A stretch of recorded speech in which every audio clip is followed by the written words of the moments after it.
Assalamu alaikum wa rahmatullahi wa barakatuh. Welcome to another Community Matters. Community Matters, a show for you, the community, because you, the community, are the ones that matter. But let's talk about the matters in the community.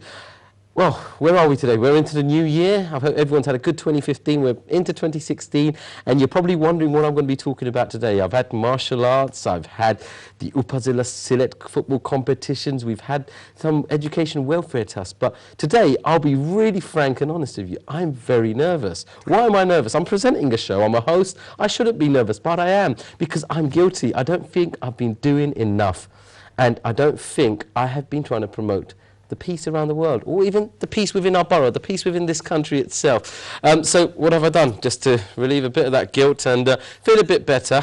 My guests today are to do with peace.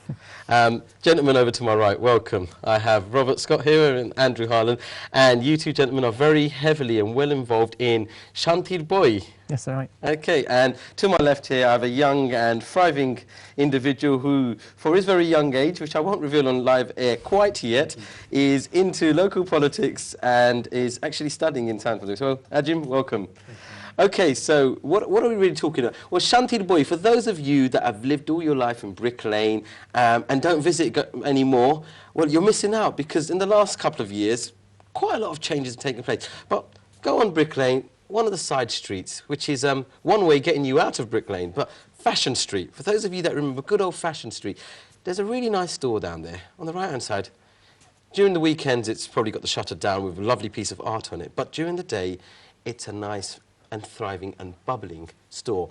It's called the Shantir Boy. Shantir Boy, something I know very little about, and I'm not even going to speak much about it. I've brought these two gentlemen in to talk about Shantir Boy. They're going to tell us about what they do, what that store's about, and how we as a community are probably not doing enough and should be getting more involved. Robert, I'm going to start with you. First and foremost, it's good to see you, well, as always. Tell us about Shantir Boy. I mean, let's start right from the scratch. Where did it all start from? Well, we opened the shop nearly 2 years ago, or just over 2 years ago now. But the idea for it came from Bangladesh itself, from Sylhet.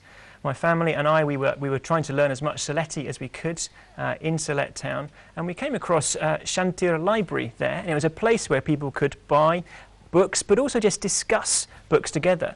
Books, mainly religious books, but not exclusively, and come to some kind of understanding of people who are different from one another.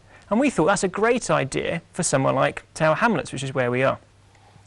Our community does live together, Bangladeshi, British-born, all kinds of different people living next door to each other, sharing the same space. But often we don't communicate with one another. Often we're fearful of doing that, fearing of offending someone, misunderstanding someone.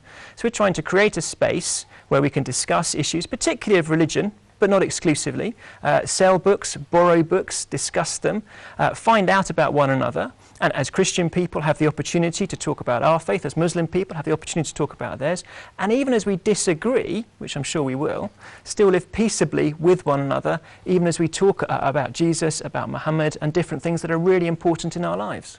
And I mean, your books, so as you've said, I mean, religion's obviously a key part of this, but your books don't actually focus 100% on religion, or have I got that wrong? No, that's right. Not exclusively on religion by any stretch. I think we are probably one of the only, if not the only, shop in the UK that sells books to do with Sylheti language itself, Sylheti Nagri in particular. You may not know this, lots of people don't know this, but 80 years ago or so, Sylheti language had its own alphabet, and there were lots and lots of writings in using that alphabet, and we're stocking those. We're bringing some of it back from books that are being published in Bangladesh, introducing people to that script, providing classes that help people to understand it. And we've got a bit of a portion of the Quran translated into Sylheti Nagri. We've got a portion of the Torah, Moses' writings, and a portion of the Injil, the whole Injil, in Sylheti Nagri. Just to say, this is an interesting language that is part of your culture, your heritage.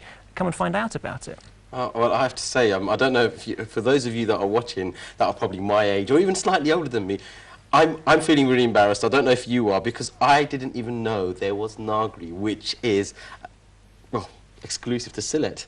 I mean, Rob, do you mind if do you want to show us some of this Nagri alphabet? I hope our cameras can actually probably catch some of this, because this is This is an eye-opener for me. So this is a handbook that was put together for people really in this country wanting to understand their mother tongue better, learning to read and write Sylheti Nagri.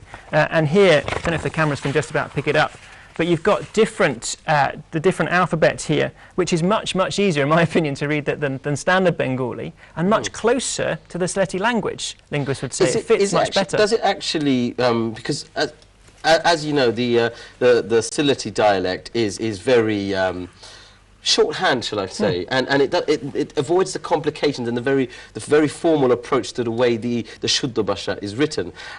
So this, I'm assuming then, a Sylheti person like myself who can't speak Shuddha very well, this will be perfect for me to read. Absolutely, and what people are finding, particularly say in some villages in Sylhet where there are illiterate people, you can teach them this Nagri quite quickly, more than standard Bengali, and then that becomes a step to actually learning standard Bengali for the rest of the country. So it's a means that some NGOs are using in Bangladesh to help people, literate people, become literate quite quickly. Wow. But it's a script that's been used for many years. So this particular book, 10 Sylheti Poems, has poems from people like Sufi Sitalong Shah from 1806 to 1899 he wrote, real kind of religious poetry that we can think about. So at the end of this particular poem, I won't read it in Sylheti because my Sylheti reading is not that good, but I could do, but it might take a while. But he says, look, what's going to happen? Will I pass safely across the narrow bridge of judgment? And he goes on, I have forgotten Allah. He is most merciful and forgiving, but I have forgotten him. I've wasted my time in vain pleasures. The wretched Sitalong weeps at his helpless plight. And to be able to discuss that together, what will happen to us? Will we cross the bridge of judgment? Will we be safe or not? So let's discuss that. Let's talk about that together.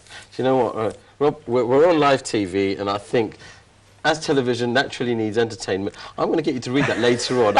Andrew, I need to bring you into this. Andrew, welcome. I mean, it's the first time I'm meeting you, so it's nice to meet you. And I mean, this movement, I think, is a marvellous idea. I mean, tell us about how you personally got involved with this. So I was introduced to Rob. I was somewhat a mutual friend, basically, told me about what he was doing, and because I was born and brought up in Bangladesh, I've got a heart for the language, the people, and I really wanted to do something like this. So I came to London specifically to work at this bookshop. Wow.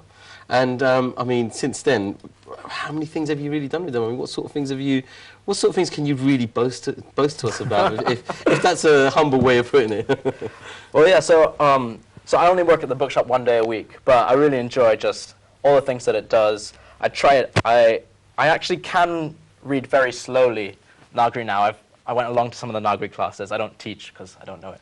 But it was really cool because I grew up speaking Shuddha Bhasha, which is different. So hearing Sylheti and trying to understand Sylheti as someone who grew up speaking Shuddha Bhasha was very interesting for me. You know what, the amazement here for me is that you can read some of the Nagri, you'll predominantly be able to speak Shuddha Bhasha, but is there any Bangladeshi in you? No, there isn't actually. So I'm half Indian, half English, but because I was born in Bangladesh, I've got a lot of Bangladesh inside me. Wow, wow.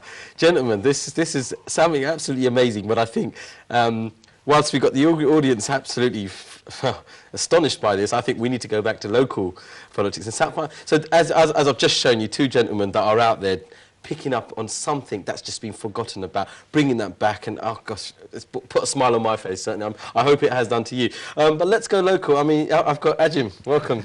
I can call you uncle, I can call you friend, I can call you everything. But you now, I mean, you're on a similar sort of conquest, I believe, because it's like, I mean, Shanti Boy, the word Shanti is peace, and these guys, they're out there to promote the peace. But now you're on a more, I don't know, physical side of it, aren't you? I mean, tell us what you do. Well, so first of all, can I thank you for having me on the show, and can I thank you, Rob and Andrew, on the amazing initiative you've taken up with Shanti Boy.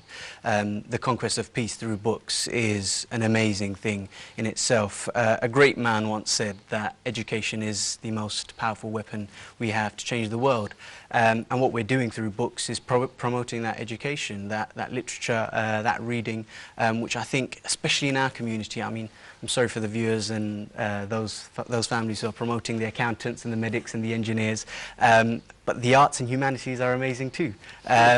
We don't do enough, and as a nation of, as Muslims, we were first revealed upon the word Iqra, which means to read, and I don't think we do enough of that anymore. Had we done that, we wouldn't rely on the shortcuts that we do today, like the media, to inform us and educate us about the problems of today.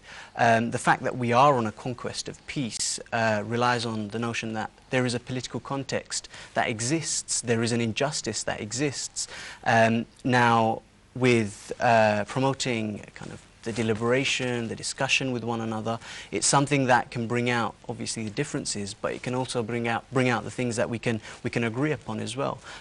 So yeah, I mean, education, the thing that I think are lacking in our community a lot today is that we're relying on the media, on other shortcuts to really inform us of what the issues are, when really, if we go back to conducting our own research, delving into the sea of literature that's available to us in the 21st century with the internet, etc., we can have a much better educated and a better informed judgment on what the things are. Relying on the media just tells us that we've got instabilities in the Middle East, we've got uprisings left, right, centre.